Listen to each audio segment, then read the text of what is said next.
What if the most dangerous drug smuggler in America's history didn't look like a criminal at all? What if he was a man you would trust instantly, a businessman in a suit, a professor of aviation, a man who dined with governors and shook hands with a U.S. president? And yet, this same man secretly trafficked billions of dollars worth of cocaine into the country, deceiving the DEA, the FBI, and even the Navy. This is not fiction. This is the true story of Rick Lucius, the pilot who lived a double life so perfectly that for years, no one believed he could possibly be guilty. The early 1980s. America was drowning in cocaine. Cocaine use skyrocketed among Hollywood elites, Wall Street traders, even suburban housewives.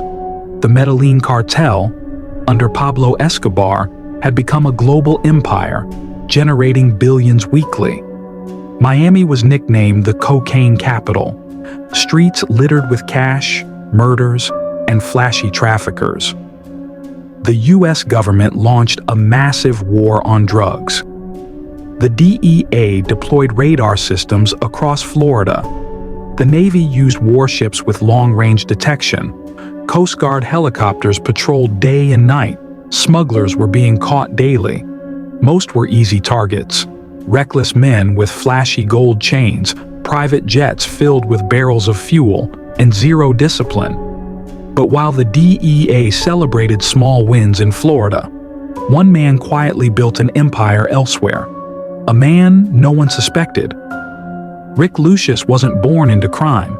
He was born into dreams of flight. As a child, he spent hours staring at the sky, sketching airplanes in his notebooks. At 16, while most kids struggled with homework, Rick already had a pilot's license. By his 20s, he was teaching aviation engineering. Soon after, he built his company, Air America. His planes weren't luxury toys. They were masterpieces of engineering, extended fuel ranges, reinforced wings, hidden compartments invisible to the eye. Business boomed. Rick became respected, wealthy, and well-connected. He shook hands with police chiefs. He attended banquets with governors. He even had a smiling photo with the President of the United States. To neighbors, he was the model citizen. To colleagues, a genius engineer. To politicians, a man of influence. But behind the mask, Rick was about to make a decision that would change history. 1980, a brutal economic crash hits America. Businesses collapse, banks close, clients vanish. Air America begins bleeding money. Workers demand pay. Rick feels the walls closing in. Then, the new clients arrive. Not business owners, not entrepreneurs, but men with strange requests. Can you build hidden compartments inside the fuselage? Can you double the fuel capacity without visible tanks?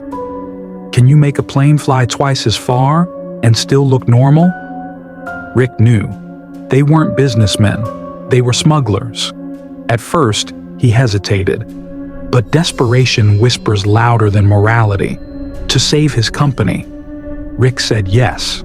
And just like that, the respectable professor of aviation became the cartel's secret engineer. One night, after modifying a client's plane, Rick is handed his payment, but instead of cash, he is given a bag of drugs. Rick refuses, but the man insists. The bag is heavy, the air is tense. Rick reluctantly accepts. Suddenly, sirens. Police flood in. The client was an undercover agent. Rick is arrested. In interrogation rooms, agents expect a hardened trafficker. Instead, they find a nervous engineer. Rick insists, "I'm not a dealer. I'm just a businessman trying to survive." The DEA sees an opportunity. They offer him a deal. Freedom in exchange for cooperation. Rick agrees. And thus begins his double life. Engineer by day, smuggler by night, informant by cover. Rick's engineering made him invaluable. Unlike Florida smugglers, clumsy, loud, reckless, Rick's planes were ghosts, fuel bladders hidden in wings, engines upgraded silently, radar detectors installed. Rick calculated every gram of weight, every kilometer of range.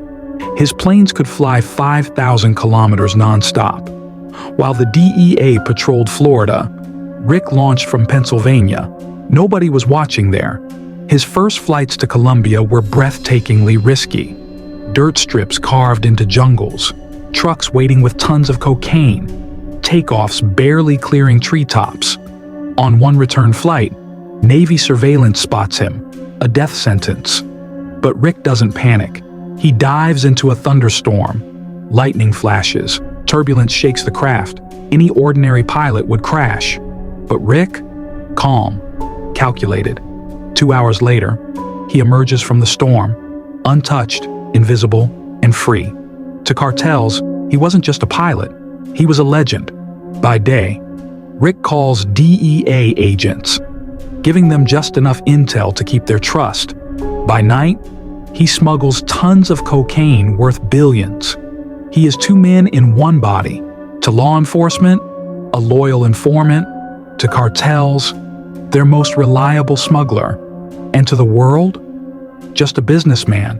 1984, disaster. Rick is arrested with 15 smugglers in Florida. Prosecutors are certain, we've finally got him. But Rick's courtroom performance is Oscar-worthy. He claims, I was helping the DEA. My flights were part of intelligence operations. Everyone scoffs, until DEA agents confirm it. They testify, yes, Rick has helped us for years. Shock, confusion, outrage. In the end, out of 15 defendants, Rick is the only one acquitted. But here's the insane twist. During the 11 weeks of his trial, Rick secretly completes 11 smuggling flights. Weekdays in court, weekends in Colombia, $13 million earned under the nose of justice. It was his boldest gamble, and he won. With acquittal behind him, Rick expands. He hires pilots, builds his own network, supervises every modification personally. His flights are flawless. Not a single plane lost. Not a single seizure. Cartel bosses shower him with praise and cash. Some pay him more than agreed, simply because his efficiency saves them millions. Rick begins laundering money through offshore accounts. He lives wealthy, but not flashy. Unlike Miami smugglers, Rick never flaunts. His greatest weapon? Invisibility. But arrogance breeds mistakes. One night, Rick's pilot, Jim Cooper, crashes into a car parked on a runway. A man dies. Police find cocaine. Jim is arrested. Desperate, Jim calls Rick. But Rick abandons him. No lawyers, no money, nothing. Feeling betrayed, Jim flips. He tells the DEA everything. Rick's routes, his methods, company invoices, even offshore transfers. The DEA launches a full-scale investigation into Air America. The ghost finally has a shadow, sensing doom. Rick transfers $30 million to the Cayman Islands. He flies there himself, believing there's no extradition treaty. But the U.S. tracks him. In 1986, Cayman police arrest him. Shockingly, they hand him back to America. Now, Rick faces 345 years in prison. For most men, the story would end here. But Rick wasn't most men. In interrogation, Rick plays his last card. He offers everything. Locations of money, methods of modifications, names of contacts. Agents uncover $21 million in hidden cash. They realize keeping Rick behind bars for centuries is less valuable than the intelligence he provides. So, his sentence? 8 years.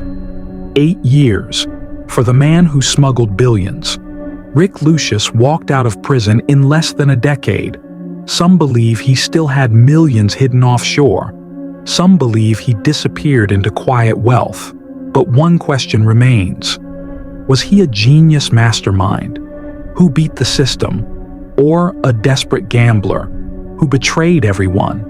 One thing is certain, Rick Lucius will forever be remembered as the ghost pilot, the man who fooled everyone and almost got away with it all. But this was just the beginning. Rick's double life was about to take a darker turn. Want to know how far he went? Hit like, subscribe, and don't miss the next part. Thanks for watching.